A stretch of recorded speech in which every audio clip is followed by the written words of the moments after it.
The weight of the body at a certain place is 30 Newton. बेटा wait of the body एक place पे कितना है? 30 newton है। ओके, अब आगे पढ़ते हैं क्वेश्चन को। The acceleration due to gravity, acceleration due to gravity at that point.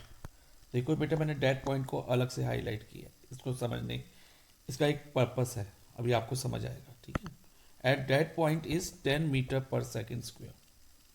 Find out the mass and the weight of the object at the place, अब ये मैं अलग से कर रहा हूं, at the place where acceleration due to gravity is 0। Okay, तो इस क्वेश्चन को ध्यान से समझना बेटा। इस क्वेश्चन में हमें कहा है कि weight of the body is 30 newton and acceleration due to gravity at that point, उस पॉइंट पे जहां पर वेट कितना है 30 न्यूटन है, इज 10 मीटर पर सेकेंड। एक पर्टिकुलर पॉइंट पे, एट अ पॉइंट, पॉइंट कह लो बेटा या प्लेस कह लो या जगह कह लो, is 10 metre per second square, उस पॉइंट पे।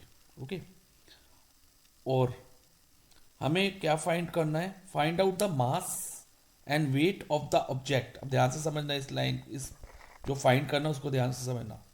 Mass and wait of the object at the place, जो मैंने अलग से बेटा अलग कलर से हाईलाइट किया है, at the place where acceleration due to gravity is 0, जहां पर एक्सेलरेशन ड्यू टू ग्रेविटी क्या है? 0 है। उस प्लेस पे, उस पर्टिकुलर प्लेस पे मास और वेट क्या रहेगा, हमें वो कैलकुलेट करना है। तो उसके लिए बेटा पहले हम मास और वेट कैलकुलेट करेंगे at the place where acceleration due to gravity क्या है? 10 मीटर पर सेकेंड स्क्वायर। पहले उस उधर हम वेट और मास देखेंगे। वेट तो हमें गिवन है इस प्लेस का जहाँ पर acceleration due to gravity 10 metre per second square है, दैट इज 30 न्यूटन। लेकिन हमें क्या नहीं दिया? उसका मास नहीं दिया, तो हमें मास कैलकुलेट करना है। अब उसके लिए बेटा ध्यान से समझना, वेट क्या होता है? Weight is actually a force, इसलिए मैंने इधर इज इक्वल टू एफ लिखा है। क्या होता है? इज एक्चुअली अ फोर्स, उसे हम फोर्स कहते हैं। और फोर्स का फॉर्मूला क्या होता है और कौन सा फोर्स होता है, पहले तो ये बता दूं। फोर्स होता है gravitational force with which object is attracted towards other object, दूसरे ऑब्जेक्ट की तरफ अट्रैक्ट होता है। जैसे कि for example in case of earth, earth सब चीज़ों को अपनी तरफ खींचती है, तो वो वाला फोर्स, मास इनटू एक्सेलरेशन, ठीक है। तो और लेकिन इधर क्योंकि ये ग्रेविटेशनल फोर्स के कारण है, तो इधर हम acceleration due to gravity use करते हैं। तो हम ए को किससे रिप्लेस कर देते हैं? जी से। अब हम फॉर्मूला में वैल्यू डालते हैं। अब मास हमें कैलकुलेट करना है, ठीक है। मास को हम मास ही रहने देते हैं, और जी जो है, जी हमें दिया हुआ है कितना? 10 मीटर पर सेकेंड स्क्वायर। अभी मैं eight a point, first point की बात कर रहा हूँ, इस वाले प्लेस की बात नहीं कर रहा जहाँ पर ग्रेविटी 0 है। अभी मैं उस प्लेस की बात कर रहा हूँ जहाँ पर gravity 10 metre per second square है, acceleration due to gravity. Okay, उस प्लेस की बात कर रहा हूँ। तो इधर जी कितना है बेटा? 10 इज इक्वल टू वेट कितना है? 30 न्यूटन। तो वेट को हमने 30 न्यूटन लिख दिया। फाइन। अब इधर 10 मल्टीप्लाई हो रहा है LHS में, और अगर हमें m की वैल्यू निकालनी है ना, तो हम इस 10 को 30 के नीचे ले जाएंगे, यानी कि इसको डिवाइजर बना देंगे। 30 डिवाइडेड बाई 10 हो जाएगा। तो देखो कट किया, तो मास कितना आ गया? 3 kg। ये मास कहाँ पर है? At the place, at a point where acceleration due to gravity is 10 metre per second square.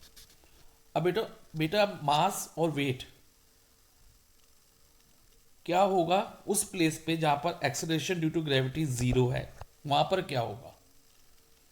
ठीक है बेटा, प्लेस मैं इधर लिख देता हूं, place where acceleration due to gravity is 0।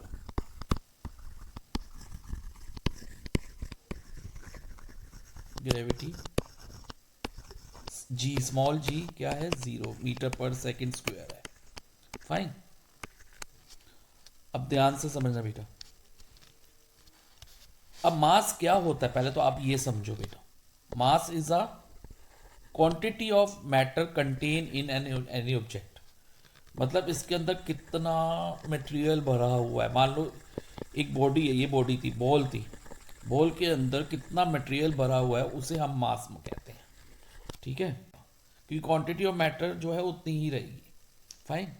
तो मास कहीं पर भी चेंज नहीं होता किसी भी प्लेस पे, चाहे आप मून पे हो चाहे आप अर्थ पे हो, चाहे आप जिस प्लेस पे ग्रेविटी जो है 10 मीटर पर सेकेंड स्क्वायर है या acceleration due to gravity 0 metre per second square है, मास वुड रिमेन सेम। तो place where acceleration due to gravity 0 metre per second square, उधर मास क्या रहेगा, सेम रहेगा, डेट इज 3 kg। मास जो है 3 kg ही रहेगा, लेकिन बेटा वेट चेंज हो जाएगा। वेट का फॉर्मूला क्या है, weight is equal to mass into acceleration due to gravity, m/g। अब मास तो 3 है, वो चेंज नहीं हुआ, लेकिन acceleration due to gravity at this place क्या हो गया, 0, यानी कि 3 × 0 0 न्यूटन हो जाएगा वेट। तो mass would remain same, that is 3 kg, but weight will become 0 Newton.